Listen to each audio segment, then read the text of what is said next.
তার একমাত্র উদ্দেশ্য তাকে হত্যা করা। কারণ দ্বিতীয় ব্যক্তি একদিনে দুই ভাগই স্বীকার করার জন্য যে পরিকল্পনা করছে আপনারা হয়তো অনেকে অবগত আছেন। তবে যে তৃতীয় ব্যক্তি যে পরিকল্পনা করতেছে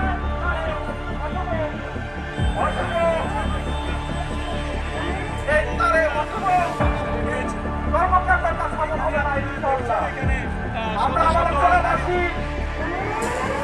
আমরা আমার অঞ্চলবাসী যতদিন আছি ইনশাআল্লাহ তারপর দিয়ে যাবো ইনশাআল্লাহ।